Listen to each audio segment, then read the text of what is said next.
It's now an honor and a privilege to give the floor to the Secretary General, who has been a leader in rallying the response to this crisis. Mr. Secretary General. Secretary Blinken, Excellencies, ladies and gentlemen.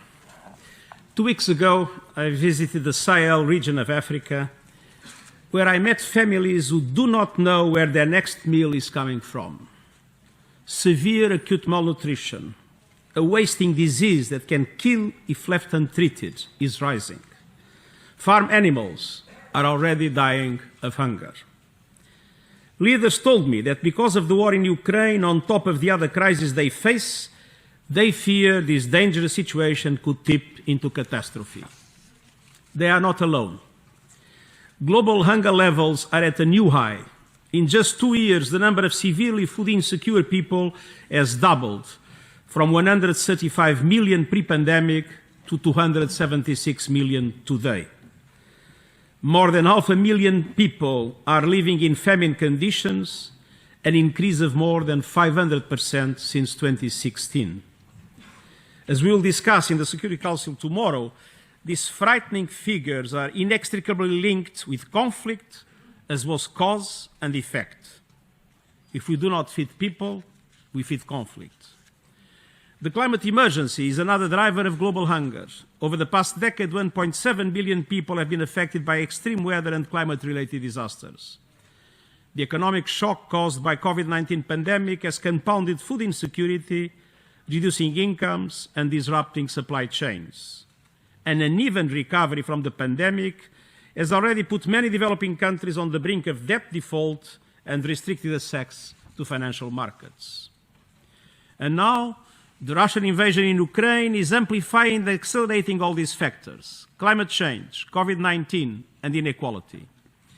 It threatens to tip tens of millions of people over the edge into food insecurity, followed by malnutrition, mass hunger, and famine in a crisis that could last for years.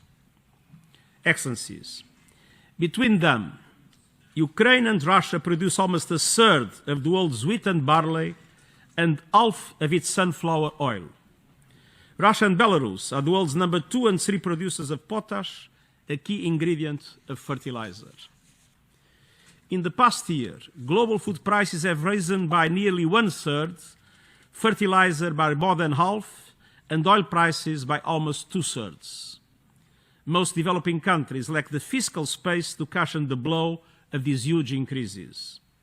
Many cannot borrow because markets are closed to them. Those that are able to borrow are charged with high interest rates that put them at risk of debt distress and default. If high fertilizer prices continue, today's crisis in grain and cooking oil could affect many other foods, including rice, impacting billions of people in Asia and the Americas. High rates of hunger have a devastating impact on individuals, families, and societies. Children may suffer the lifetime effects of stunting. Millions of women and children will become malnourished. Girls will be pulled from school and forced to work or get married, and families will embark on dangerous journeys across continents just to survive. Excellencies, ending hunger is within our reach. There is enough food in our world now for everyone if we act together. But unless we solve this problem today, we face the specter of global food shortage in the coming months. I see 5 urgent steps for governments, international financial institutions, and others to solve the short-term crisis and prevent long-term catastrophe. First, we must urgently reduce the pressure on markets by increasing supplies of food and fertilizers. There should be no restriction on exports, and surpluses must be made available to those most in need.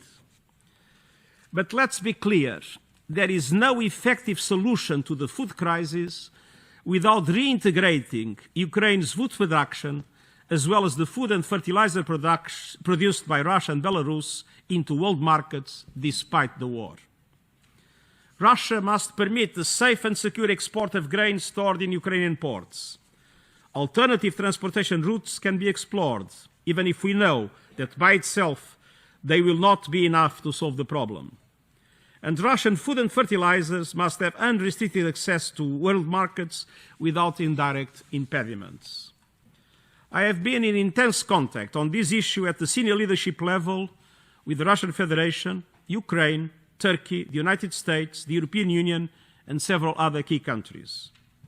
I am hopeful, but there is still a long way to go. The complex security, economic and financial implications require goodwill on all sides for a package deal to be reached. I will not go into details because public statements could undermine the chances of success. Second, social protection systems need to cover everyone in need with the right combinations of food, cash, and support for water, sanitation, nutrition, and livelihoods, which in turn means third, finance is essential. Developing countries must have access to liquidity so that they can provide social protection to everyone in need. International financial institutions need to step in with generous investments to prevent a global debt crisis. There is no answer to the food crisis without an answer to the finance crisis. Official development assistance is more necessary than ever. Diverting it to other priorities is not an option while the world is on the brink of mass hunger. Fourth, governments must bolster agricultural production and invest in resilient food systems that protect smallholder food producers. At today's prices, farmers cannot afford seeds, fuel, and fertilizers. Governments must be able to support them with subsidies and connect them to markets. Fifth, humanitarian operations must be fully funded to prevent famine and reduce hunger. Humanitarian organizations have a proven track record of preventing famine, most recently in South Sudan and Yemen. But they need resources, and those resources must be used for maximum good by exempting humanitarian food purchases from taxes, sanctions, and other restrictions. Excellencies, we are closely monitoring the global food security outlook and using our convening power to push for immediate steps. The Global Crisis Response Group on Food, Energy and Finance is tackling the impact of the crisis on vulnerable people, identifying and pushing for solutions. The food crisis has no respect for borders, and no country can overcome it alone. Our only chance of lifting millions of people out of hunger is to act together, urgently, and with solidarity. Thank you.